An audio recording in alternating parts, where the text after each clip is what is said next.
दारू जेवढी जुनी असते ना तेवढी ती महाग असते. हा ओल्ड माउंट बरोबर. अजून एक प्रसिद्ध आहे नाशिकची. नाशिकला काय म्हणतात वाईन सिटी. आणि वाईन कशापासून तयार केली जाते? द्राक्षापासून. बरोबर. घरी पण तयार करू शकतात. माहिती आहे कशा पद्धतीने? ते काय करायचे? ठेचून टाकायचे आणि पाण्यात सोडू द्यायचे. म्हणजे तुम्ही त्याला तुमच्या भाषेमध्ये आंबवणे म्हणतात, त्याला फर्मेंटेशन म्हणतात. बरोबर. आणि 2-4-5-6 दिवस ते त्याच्याकडे पाहायचंच नाही. नंतर काय करायचं? जो रस असतो तो मिक्सर मध्ये काढायचा आणि तो काढून घ्यायचा आहे. वाईन ही डिस्टिलेशन प्रक्रियेने तयार केली जाते. डिस्टिलेशन म्हणजे माहिती का? वाफ. म्हणजे थोडक्यात ते आपण दारू कशी तयार करतात माहिती का? ते भांडं घेतात. बरोबर. सगळं ते काय असेल नसेल ते सगळं टाकतात त्याच्यात, खालून जाळ लावतात. बरोबर. आणि वरतून एक असं झाकण झाकून त्याला एक नळी लावलेली असते थंडाव्यासाठी. बरोबर.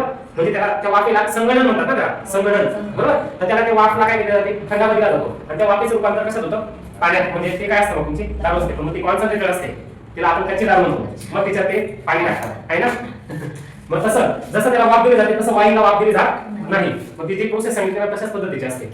फक्त ते द्राक्ष वगैरे असतात ते फर्मेंट केले जातात आणि ते मग ते गाळून त्याचा रस काढला जातो. तेच असते तुमची वाईन. आता उद्या आपण